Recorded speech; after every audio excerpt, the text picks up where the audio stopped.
Kita hening sebentar, kita pusatkan pikiran, hati, jiwa kita untuk merenungkan sabda Tuhan.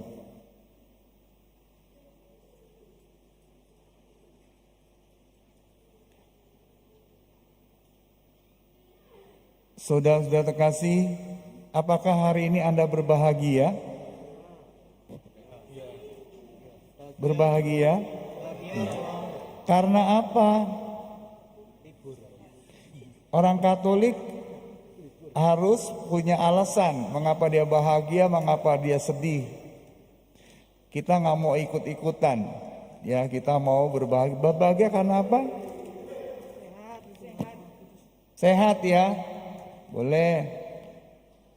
Yang Romo mengerti bahwa orang bahagia itu, manusia bahagia itu karena dikasihi, dicintai, benar gak? Karena Romo sudah survei tuh pada saat retret SMP itu ya, ternyata bukan uang yang membuat anak-anak bahagia, tetapi perhatian dan cinta kasih sayang orang tuh, atau orang di sekitarnya. Kalau Romo sering tanya kepada umat, apakah umat mau dicuekin apa diomelin, dimarahin? Pilih yang mana? Mau diomelin atau dicuekin?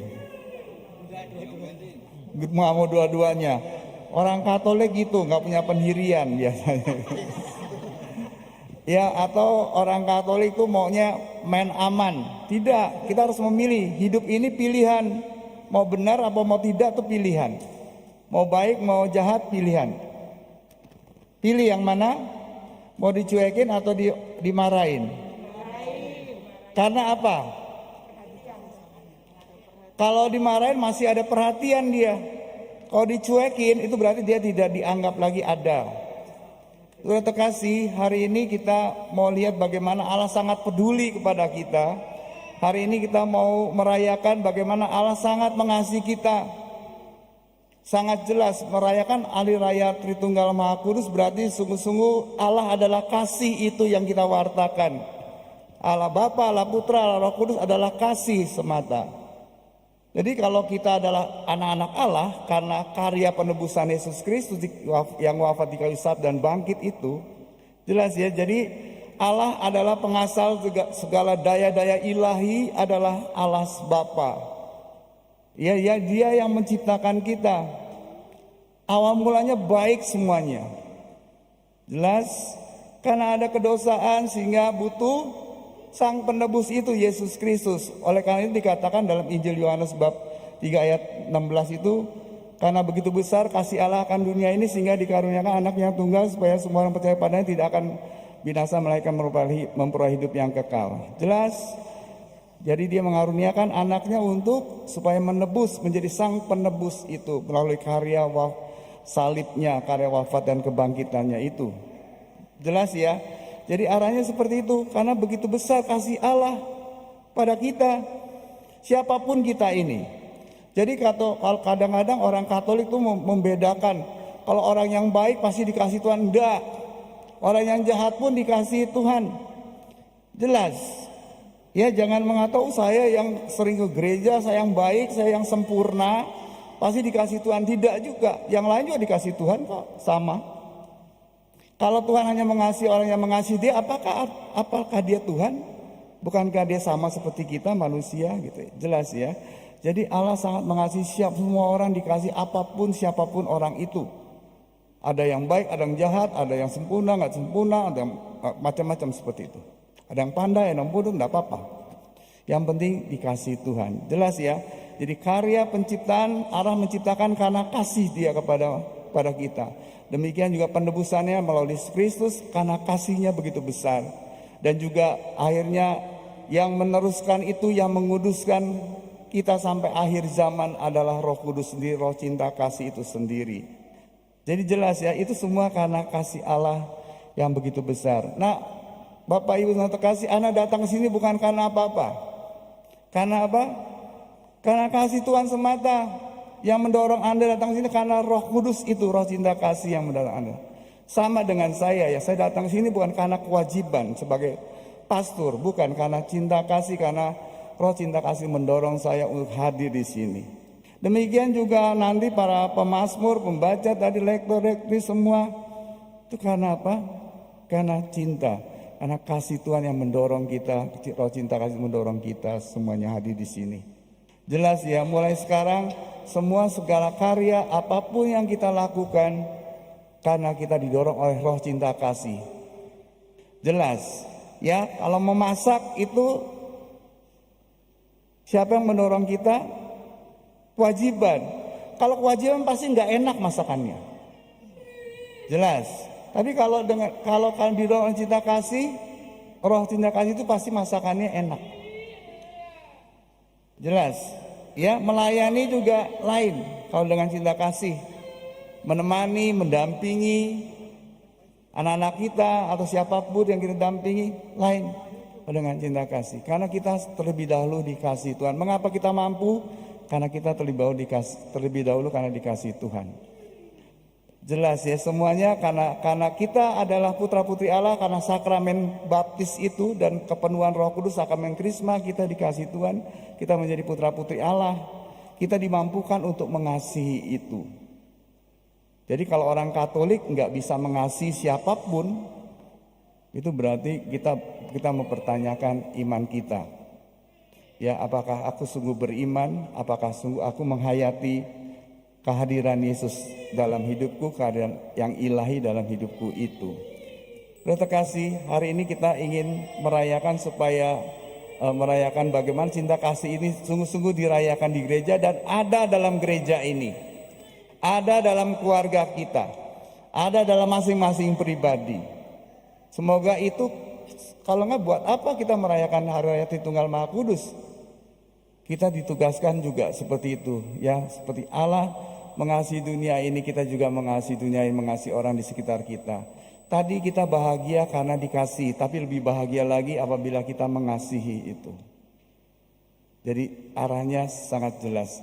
Oleh karena itu gereja atau kita sebagai orang beriman ini, kita diajak untuk sungguh-sungguh mewujudkan namanya yang kerajaan Allah itu. Kerajaan cinta kasih Allah, kerajaan di mana Allah itu meraja, cinta kasih Allah itu meraja. Tidak ada lagi kebencian, kemarahan, kejahatan, dan lain sebagainya yang kurang-kurang tepat itu. Itulah pilihan hidup kita sehingga kita bahagia selama-lamanya sampai nanti kita menghadap Tuhan dan kita disertai Roh Kudus untuk sampai akhir zaman. Yesus mengatakan Dia akan menyertai kita sampai akhir zaman, berarti melalui Roh Kudusnya itu yang kita terima mulai sakramen baptis dan sakramen krisma itu. Semoga itu yang kita rasakan dan kita bahagia semuanya karena Allah begitu mengasihi kita. Tahun ini tahun penghormatan martabat manusia. Berarti kita menerima diri, menerima orang lain sebagaimana adanya itu. Ya, semua orang saya ada baiknya, ada buruknya. Setuju? Iya, jelas. Ya, demikian juga orang lain ada baiknya, ada buruknya dia. Gak sempurna. Manusia tidak ada yang sempurna. Hanya Tuhan yang sempurna. Oleh karena kita menerima semuanya, baik itu yang ada yang baik, ada yang buruk, saya terima dalam diriku. Aku juga menerima yang baik dan buruk dalam diri sesamaku. Tapi jangan mencintai apa adanya, sekedar, tidak. Tapi kita harus mencintai dengan sungguh-sungguh itu. Baik mencintai diriku, mencintai orang lain, sebagaimana kita mengasihi diri kita sendiri. Saudara terkasih, masa pandemi ini mengajarkan kita sangat jelas. Masa pandemi mengajarkan kita sangat jelas, hukum cinta kasih harus dilaksanakan. Kalau kita mau selamat, orang lain harus selamat. Jelas. Itulah saya menangkap itu. Semoga kita juga sadar. Dengan demikian kita mau supaya saya selamat, orang lain di sekitar saya juga harus selamat. Lahir batin maksud saya. Jelas ya. Batinnya juga karena apa? Karena kita ingin mengajak orang di sekitar kita merasakan kehadiran Allah yang sangat mengasihi kita. Dan juga terlebih kita ingin mengajak mereka untuk mengimani Yesus Kristus itu, Sang Penebus. Jadi sampai ke sana. Jangan hanya merasakan, oh saya Tuhan hadir, tapi juga saya ingin mengikuti Yesus Kristus ini. Ingin supaya semua orang diselamatkan, semua orang ditebus itu. Sehingga semua orang juga merasakan apa yang kita rasakan, cinta kasih dan kebahagiaan kita. Semoga itu terus menerus apa yang kita lakukan sepanjang hidup kita merasa bahagia. Bapak Ibu terkasih, kalau menurut saya lebih kurang sedikitlah dalam hidup ini. Jangan Anda bebani dengan macam-macam hal lagi. Lebih kurang sedikit isokelah, cincailah gitu. Ya, jangan terlalu mau sempurna, mau perfect, tidak ada yang sempurna itu. Nyanyi falas sedikit nggak apa-apa Ibu Bapak ya tadi. It doesn't matter, karena Tuhan aja nggak apa-apa kok. Ya apalagi saya, gitu ya. Apalagi para yang petugas-petugas seolah-olah seperti tidak seperti itu. Ya, biasakan begitu menjadi orang yang sangat artinya legaan. It's okay, nggak apa-apa, ya. Kalau salah-salah sedikit nggak apa-apa. Ya Romo juga paham, Romo juga sering salah ya nggak apa-apa itu. Dimaafkan, diampuni dan sebagainya. Dengan demikian warna cinta kasih dan pengampunan selalu ada dalam diri kita. Jangan menghakimi, jangan menghukum orang, bahkan menghukum diri dan menghukum orang lain itu nggak usah lah. Ya kita biasa. Kalau diperlakukan apapun it's okay, nggak apa-apa. Ya yang penting Anda bangkit, Anda menemukan jati diri, karena Anda adalah putra putri Allah, siapapun Anda itu putra putri Allah, hiduplah sesuai dengan martabat putra putri Allah itu, anak-anak Allah itu yang menerima diri, apa adanya, menerima orang lain apa adanya sebagaimana adanya dia, tapi sangat mencintai diriku dan mencintai sesamaku seperti diriku sendiri itu. Semoga itu yang terjadi dan gereja sangat memberi warna di masyarakat dan kita menjadi saksi-saksi Tuhan. Amin.